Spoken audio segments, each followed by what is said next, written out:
6 p.m. in Betuan, the East region of Cameroon. Same time right here in Akwa Douala.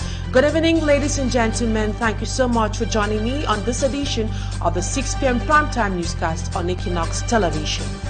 The Cameroon National Salvation Front (CNSF) party's decision to boycott the upcoming municipal and legislative elections has sent shockwaves through the country's political landscape, leaving many wondering if this bold move will pay off or backfire. Is the party's stance on electoral transparency a justified protest or a strategic misstep that will cost them dearly? We'll dive into the implications with top political analysts in tonight's edition of the 6 p.m. primetime newscast. Also, the regional councillors of the South region are outraged after newly elected President Eric Gervendo was summoned by the CPDM Disciplinary Council on January 22nd, 2026, that is, just a day before his official installation. The call comes after regional councillors of the South region have rejected the choice that was made by the CPDM Central Committee. They are calling it a destabilization attempt and also vowing to stand by their candidate. And also we talk sports as the Teranga Lions of Senegal have roared to victory, clinching the 2025 Africa Cup of Nations title with a thrilling 1-0 win over host country Morocco. Those are top stories tonight. Good evening and thank you so much for choosing Equinoxe television.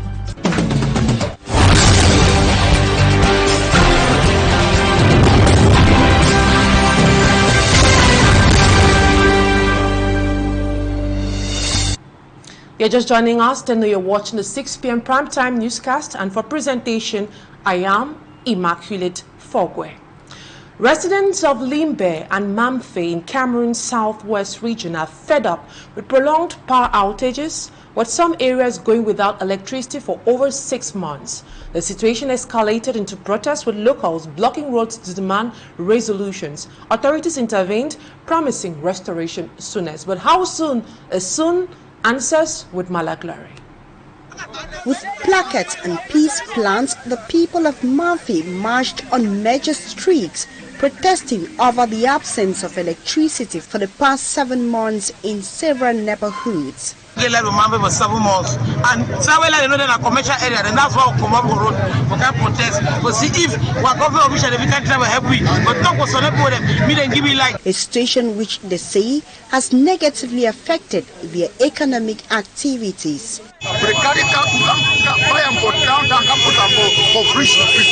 Many of them have resorted to generators which they say is costly. It is spoiled and it fix them. Generator need rest, but we're only the rest. The authorities who were present on the site to calm the angry population forwarded some reasons for these continuous blackouts. Because we are using the thermal plant. Thermal plant is that which is helping us. It's like a backup. It's not like the grid coming from Bamenda. If you were the grid coming from Bamenda, we wouldn't have been having all the difficulty. But because of the crisis, as you know, most of the poles in the swampy areas, they fell and it became very, very difficult for the contractors to work on that stretch of the road. Promising to hold a meeting with the locals this Monday to resolve the problem so that by Tuesday there will be power supply in their neighborhoods. I don't get any people agreement. What should I do? You don't have agreement. It was the same scenario last Saturday in my Limbe, still in the southwest region.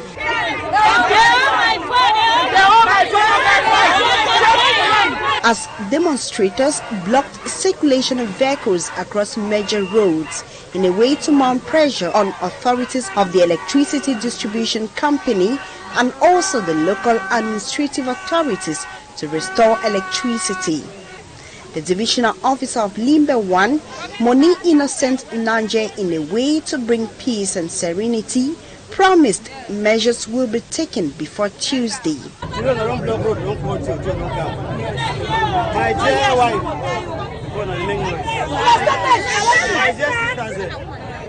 We don't hear on a cry. On a camp, post off and go back to talk. A message that was welcomed by the protesters who agreed to return to the streets by Tuesday if nothing is done. Tuesday. And Cameroonian road transporters are facing significant challenges with the post-election crisis and also the Mekanga events taking a toll on their operations. During a recent meeting that took place in Douala, they are denouncing extortion at different checkpoints, insecurity, lack of government support leading to substantial losses. Despite the tough times, they are optimistic that the year 2026 will bring relief and improvement to the sector. Siri Chakutio has more on that.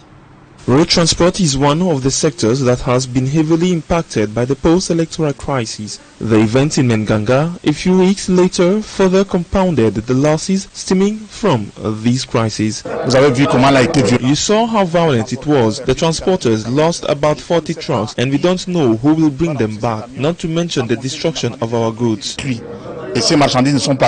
Meeting in Douala to launch their activities for 2026, the National Union of Transporters of Cameroon and other labor unions are assessing the damage. They are also criticizing the failure to implement the support measures put in place by the relevant authorities at the height of these social tensions. One of these resolutions is the collateral effect of what happened in Menganga. Furthermore, when people are told they are going to remove the toll booths, even though you are not the Minister of Transport, and when they are told they are going to reduce police checks, even though you are not in charge of the police force, there is a problem. And what's even more serious is that Menganga beast is still unfolding because the problems haven't been resolved. Par certains endroits, vous trouvez un seul gendarme en train de faire un contrôle. Non seulement ça, les routes sont dégradées. Along with social security coverage, the lack of clarity surrounding the implementation of the standard hydrocarbon contract and the failure to respect agreed upon transport tariffs between Cameroon and border countries are other key concerns for which answers are still awaited. Les transports pour compte propre, la tracasserie routière. Private transport, road harassment, and so on. They mentioned many things, and we've committed ourselves. Now that the elections are over, we are going to start activities again with the government to resolve our problems. Les membres du gouvernement, si ça ne marche pas, on fait ce que nous avons l'habitude à faire. Personne ne peut nous se fâcher de nous. However, some possible solutions have been explored to improve the working conditions of these transport professionals. Now, let's look at the devastating consequences of the Anglophone crisis. Condemnations rise to the sky following the deadly Gidado attack, sparking fears of escalating violence. The January 14 incident, which killed 14 civilians, including 7 children, has shocked communities. Many voices are now calling for calm and restraint amid a growing concern over the human and psychological costs of that crisis. More with our Northwest Chief Correspondent, Bo Stella. According to official reports, 14 people were killed in their sleep, among them women and children. At least 10 others are hospitalized, with 7 suffering from different fractures. Beyond the physical injuries, residents say the psychological impact is deep and lasting. I think what is more important for me, the way I look at it now, is that those who are living be given a lot of support to go through the trauma that they have, and that there should be some considerable assurance given to them that irrespective of what has happened, it will not happen again, because every other person will sleep and fear what happens tomorrow. So this fear syndrome must be taken out of them. Reacting to the incident, Senator Regina Mundi describes the killing as horrifying, questioning how children and women could become victims in a conflict that has already caused years of suffering. I was frozen. Mothers have cried, and the crying seems not to have an end. What do children have to do with all this? Babies, the ones who have not been going to school, have they not suffered enough? Do we need to add the blood of innocent children on our soil before we can have peace? With fears of retaliation growing particularly among the Moro community, Senator Mundi appealed for patience, warning that revenge would only lead to more innocent deaths and a wider conflict. I pray that the Muslims will be patient. The whole nation is crying for them. This whole region, we are weeping with them. And let them take time for the perpetrators of this crime to be sorted out by the forces of law and order. And I'm very sure that they will get those people. As Gidadu mourns its death, calls for justice, restraint and accountability grow louder, with many warning that retaliation would only deepen a tragedy already too heavy to bear. Bustela reporting in Bamenda. Away from that, Makini Chamini, wife of detained politician Joachim Chamini, has launched a fundraising campaign to support Cameroon's political prisoners. Speaking in Douala, she urged solidarity, saying unity is key to helping families suffering without their loved ones, as Law Magneru tells us. 87 days after the arrestation of Joachim Chamini, his wife, Makini Smith Chamini, created a collective aimed at supporting all those who were victims of arrest during post-electoral crisis. A press conference was organized on this occasion of the official opening of her collective COFAM, and used this opportunity to present her objectives and invite all the victims' family to join her in this fight. I'm here to officially open and inaugurate the COFAM, the coalition or the collective of women, mothers, sisters, families of the victims of the post-electoral crisis. And I would like to inform you that our objectives here are very clear.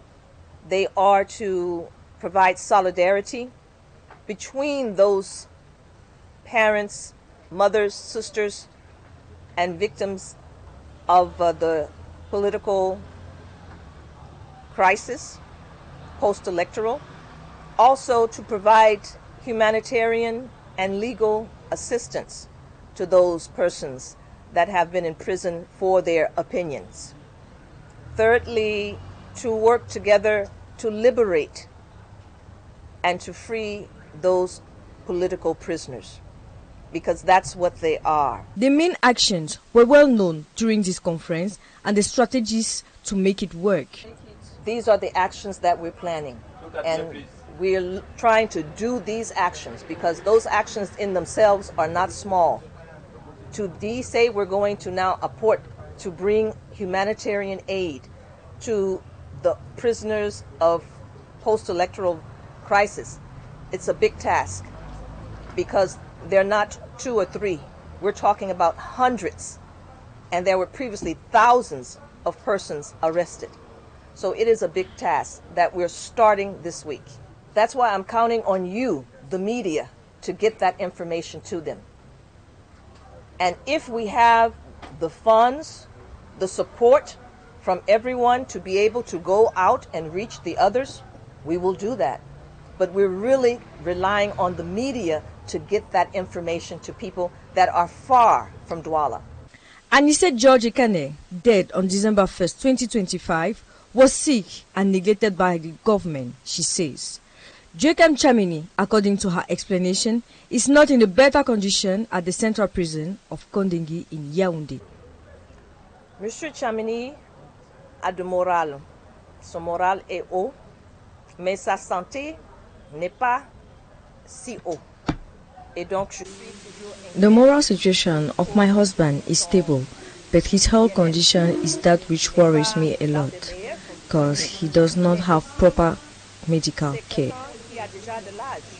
For an aged person, he is not to be in this situation while waiting for the government's investigation. He could be well treated by his doctor at home. They took his passport to ensure that he won't be out of the country while they are doing their investigation. I'm so afraid exactly because late Anise Ekane went in sick and came out dead, and nothing tells me it would happen to my husband. On fasse les enquêtes. On peut faire les enquêtes et on les laisse chez lui. On a pris... While fighting for the liberation of her husband, she used this opportunity to cry out loud her pains and calls on all those in the same situation to join her collective, COFAM, to make this fight widespread. Now to our major lead story tonight. Across Cameroon, opinion diverge and converge on the decision of the Cameroon National Salvation Front CNSF party to boycott the upcoming municipal and legislative elections. While some opposition political actors see the move as a political blunder, others say the CNSF party and its leader are demonstrating consistency and maturity. Both sides, however, agree that Cameroonians are eager that a political change should be brought forth by political parties of the opposition. More with Fomi Armstrong Sanda. For change and the FSNC party's decision to boycott the upcoming twin election in Cameroon is politically incorrect. This is the view of political actor and PAP party militant Ndange George. To me, this is a poor political strategy because at this point in time that Cameroonians need change the most, we should instead plan on how to take over so many constituencies in Cameroon in order to have the highest number of parliamentarians that will represent us. And by so doing, decision making will favor the masses. He says boycott will only reinforce the ruling CPDM party against the opposition going by history in Cameroon. Taking decision means sacrificing Cameroonians who are aspiring to become MPs. Unlike Ndange George, political observer Fanka Samuel says the announced FSNC party boycott is strategically great on the part of its president, Issa Chiroma Bakari. I think this is a giant step because if it goes in, it shows already a defeat of which we are waiting for that magic day that he will be coming back in a giant step. Agreeing that Cameroonians are hungry for change, Fanka Samuel says a boycott keeps alive the hopes of Issa Chiroma becoming president. He is in Gambia, where he has gone so far and deep to know that political upheavals or unrest, we go diplomacy, we use diplomacy to win it. It's something that has happened in Gambia. You know, the Gambian president that is there today met 2 years. There were some months before he was put at the highest magistracy of Gambia. Maybe Issa Chiroma going that lane. Chiroma Bakari, who continued to claim victory in the October 12, 2025 presidential election in Cameroon, says the current institutions involved in the electoral process lack legitimacy, having been appointed by the president, which he considers illegitimate. And 3 soldiers accused of being responsible for the Gabo massacre in Dungamantum division of the Northwest region on February 14, 2020 will know their fate on February 19 when the Yaoundé military court will render its verdict. In the meantime, the counsel of the victim, Barrister Tamfu Richard, notes that the families of the victims who have been expecting justice to be served were at the verge of giving up after denouncing delay in the judicial proceedings. Innocent Aze has more on that. While awaiting the verdict in the trial of the soldiers responsible for the Ngarbu massacre in the crisis-hit Northwest region on the night of February 13 to the 14th, families of the victims continue to denounce administrative delays and bottlenecks in these judicial proceedings, which have been pending for 5 years at the Yaoundé military court. A lawyer at the Cameroon Bar Council, Barrister Tamfu Richard, counsel for the victims, says the delay may be due to bad faith to render justice. He thinks justice delayed is justice denied.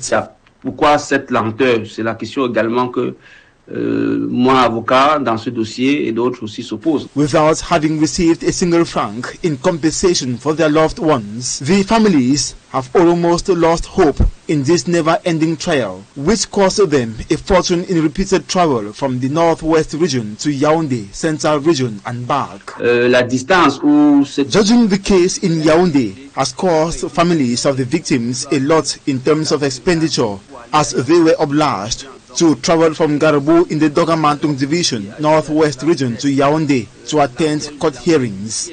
Worst of it is that a sensitive case as such that needed to be trashed immediately took over 5 years to be judged. Été des dilatoires inutiles, parfois sans raison. Found guilty of killing civilians, the 3 members of the Defense and Security Forces are still waiting to know their fate, with no certainty for the victims' relatives that a final verdict will be delivered anytime soon. L'état des victimes, selon moi, most of the victims, according to me, got discouraged due to the delay in the judicial proceedings. They weren't expecting a verdict again.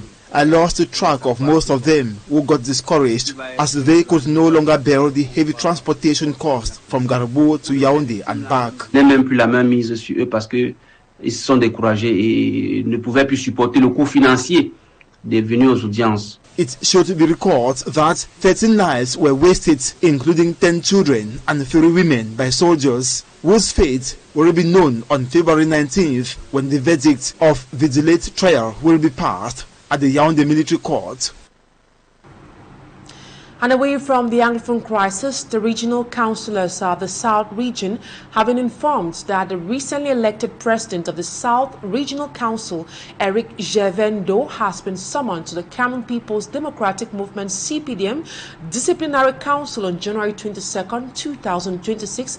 That is the day before his official installation. Faced with this situation, the South Regional Councillors who elected him expressed their indignation and disapproval, as Babila Jonathan tells us. Elected in an electoral process that defied instructions on the hierarchy of the Cameroon People's Democratic Movement (CPDM) political party, the South Regional President-elect is due to appear before the party's disciplinary council. Eric Jevendo was elected by South Regional Councillors against party discipline that was apparently in favor of another member of the party. It's unfortunate that it shows clearly our social, electoral atmosphere in Cameroon.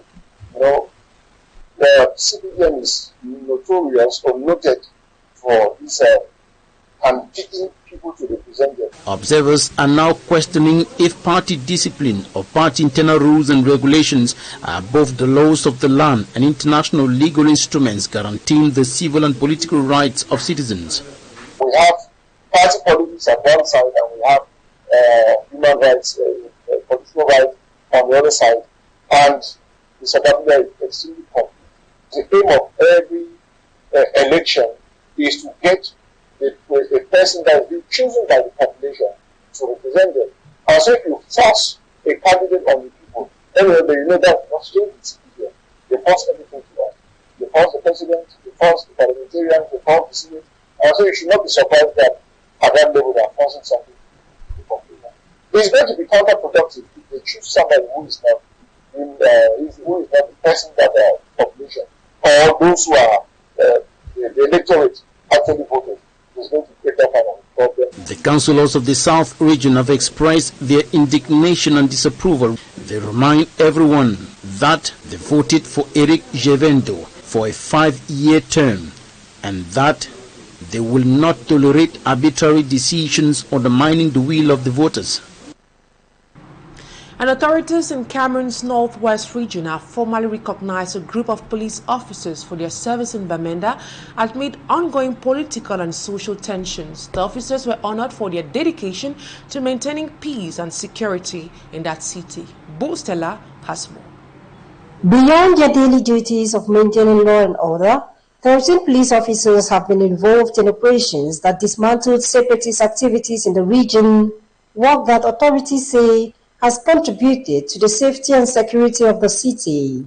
The officers stationed at the Bamenda Central Police received letters of recognition from the hierarchy for the exceptional service. At a ceremony held on the Central Police Station's premises, the officers also had their recent promotions to higher ranks officially celebrated in a gesture meant to encourage continued commitment and professionalism in the challenging circumstances. It's a ceremony of joy and a celebration of success. And I would like to invite other people, other policemen, to do the same, to be like those for today and other, even more than them tomorrow. For the officers, the recognition is more than a professional milestone, given that their work often requires long hours rapid response to crises, and tact in handling security situations. The main task or our main mission is to secure the population and their properties. We are not fighting against terrorism is not our main task. But when you succeed in that particular domain, it's normal for the hierarchy to recognize what you did and to encourage you. Authorities describe such a ceremony as crucial for maintaining discipline, moral and public confidence in the police force, particularly in the region affected by conflict and insecurity. And now we talk sports. Senegal's players are overjoyed after securing their second AFCON title, defeating Morocco 1-0 in a dramatic final that took place in Rabat. Sadio Mane's leadership and Pape Gueye's extra-time goal sealed the win amid chaotic scenes and controversy over the late penalty award. More with our sportsman, Smaji Kangero. The mixed zone of the Prince Moulay Abdallah Sports Complex Stadium was filled to capacity as journalists struggled to talk with players after the hotly contested final between host Morocco and Senegal, a final which saw a missed penalty from Brahim Diaz and an immediate reply from Senegal through Pape Gueye gave them their AFCON trophy for a second time. The goalkeeper of Senegal was very delighted with the win. It's a huge performance, against the team who organized the AFCON at home in front of 70,000 people for them. So it's a huge performance, huge credit to the group who made it possible. At the end, I think it's well deserved. We could have scored even more, but Yassine made great saves. And I think today the Senegal, the country, everybody in the country are really proud. So that's the most important for us. The game that was hotly contested by the two teams almost ended halfway because of a penalty. The Senegalese team thought it wasn't logical after Diaz was rejected. The fact that they saw with the VAR penalty against us was, I think, the difficult situation that we had to manage, and we decided we have a big decision to take, and that we wanted to stop the game. But after this, the player like Sadio wanted to come back in the pitch, and they show a lot of character. And after we keep on playing, and we scored this goal. With players of Senegal already leaving the pitch, they were called back by their eldest player. What forced Sadio to call back his teammates? I knew it was 50-50 for him to score or miss it. It would have been a big shame on the image of African football that a final of such magnitude followed across the world will end in such a way. I thank my teammates who believed in me.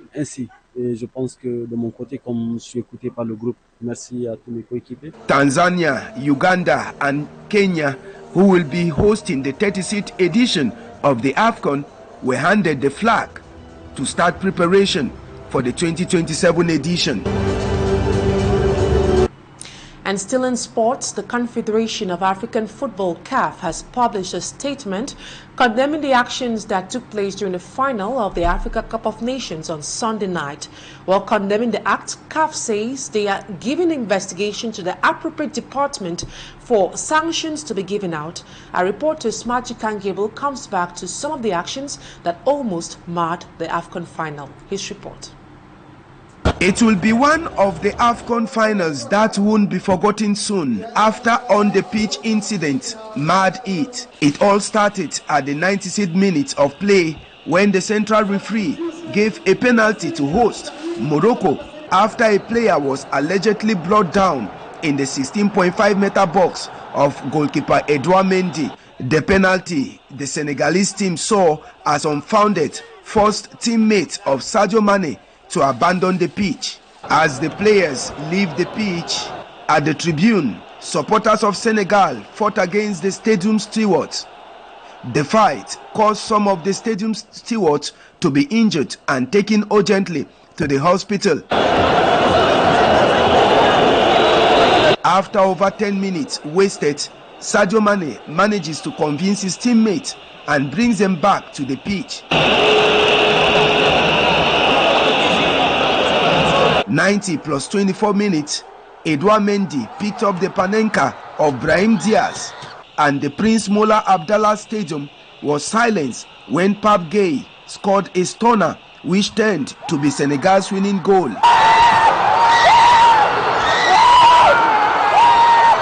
Apart from the fight between supporters and stadium stewards, another tussle was between the stadium steward and the second goalkeeper of Senegal. Just as they did against Nigeria's goalkeeper, the stadium steward fought with Diouf to get the towel of Edouard Mendy, and even the team captain of Morocco, Hakimi, threw away the towel of Edouard Mendy. Apart from on-the-pitch incidents, the presser after the game of coach Pape Tor didn't go as planned. Due to a bitter exchange of words between Moroccan and Senegalese journalists, Pape Tor didn't have the traditional post-match press conference. In all the incidents, particularly the pitch incident, CAF condemned it and says investigations are on course. That sports element put an end to tonight's edition of the 6 p.m. primetime newscast on Equinoxe Television. Thank you so much for your keen attention. See you tomorrow, same time, God willing. Bye-bye for now.